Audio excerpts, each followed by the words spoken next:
There's an adage that says, if it ain't broke, don't fix it.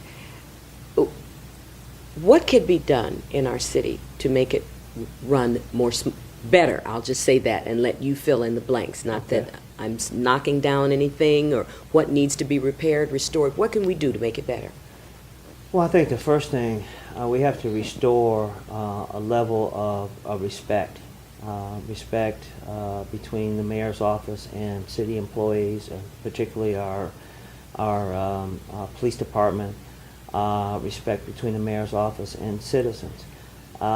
We can no longer have government that is dictatorial and punitive. One of the things that we have now is, if you ask a question, if you have a difference of opinion, then there's a negative response to you. You're ostracized. You're punished for not agreeing with the mayor or the agenda that they have. That's not right, and it's not how it's supposed to work. The people are at the top of the organizational chart. Government is supposed to be responsive to them. If a senior citizen wants to ask a question at a town hall meeting or a public meeting, they should not be snapped at or disrespected because they've asked a question. And I remember somebody reported to me that during a discussion with our current mayor, a senior basically told the mayor, said, wait a minute, I don't work for you, you work for me. But that's the attitude that has been exhibited. That has to change. There's really a trust issue that exists between the citizens and city government right now. They don't believe the financial information that they're given. They have a lack of trust in that communication. That has to be restored. We have a responsibility to go out to people and let them know what we're doing, why we're doing it, what we're spending, who we're visiting, who we're traveling with.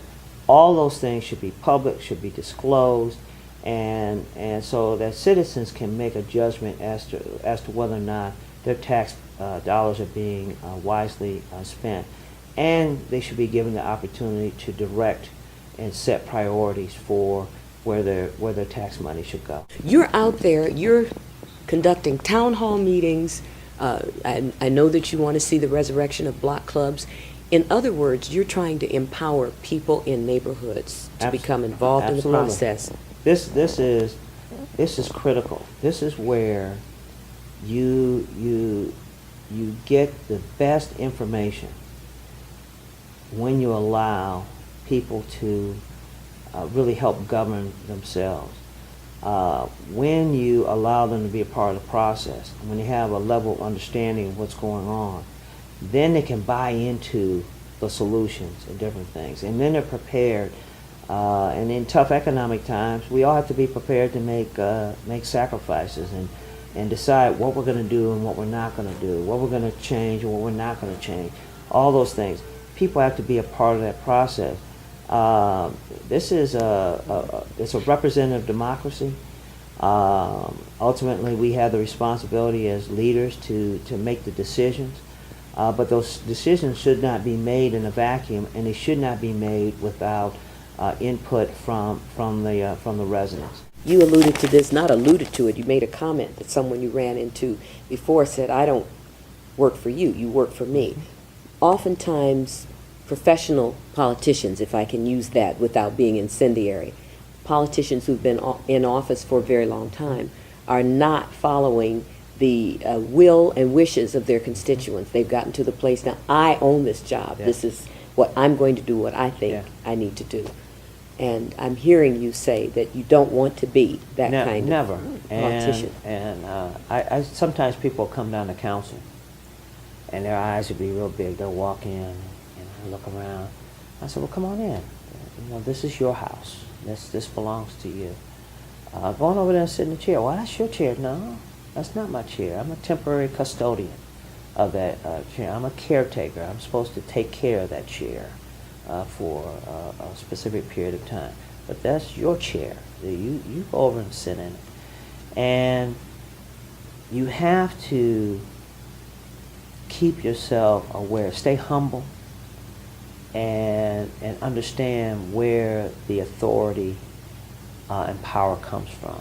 It's not, doesn't personally belong to me.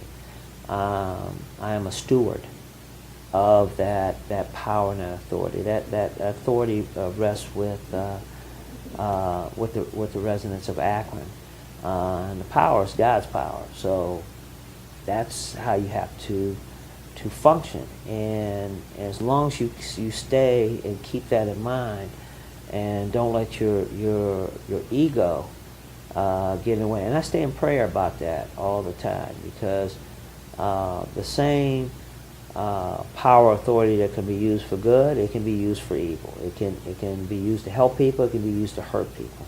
So you have to stay grounded. That's where your family becomes important, and your extended family becomes important. Frankly, I was raised to respect my elders. And I've got plenty of mothers out there that if I get out of line, they don't have no compunction about Snatching not on you.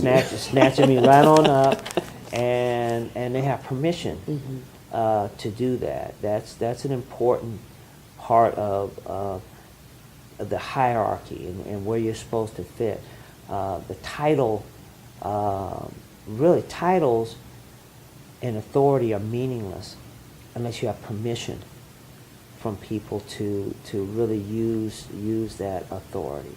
So it's important that you constantly ask for their permission, and that you stay in touch with them. Very profound. In wrapping this up, your final words. What is it you want us to know about Mike Williams, who's running for mayor, Mike Williams' campaign, Mike Williams the leader, Mike Williams the family man, Mike Williams the friend?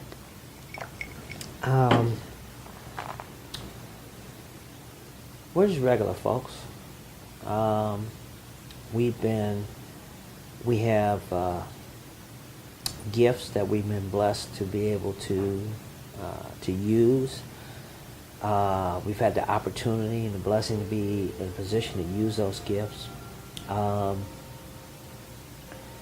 want them to know that I truly care about this community. I care about people. I get my high off of helping people. That hasn't changed, and that hasn't gotten old. That hasn't changed. Now, from the outset, in starting, it's changed. It's meaner now. It's tougher. But that hasn't changed in terms of how I feel about that and the importance of that. That is my source of joy, comes from being able to do that for people. Others know that our family is important to me, and that includes extended family. That includes your family. Kids are important to me, and all kids belong to me. That's how I function and I operate, and we have to be more focused on them and do the things we're supposed to do for them, and empower them to be successful young people. So I'm getting a little emotional here. That's okay. And you know what? A great man has said when talking to single women who are looking for a potential husband, if you are dating a man who cannot cry, run. So it shows, because the passion in you, the way you've expressed these views, your philosophy, your lifestyle, your vision, and all of the things that you shared with us today has just been very moving to me, and with clarity and thoroughness. So I say Congratulations. Thank Thank you. you so much for this Thank interview. you for you. You are the consummate professional, and I appreciate your talent and that gift. Well, And thank you. so, thank you very much. My pleasure, and thank you all for joining us.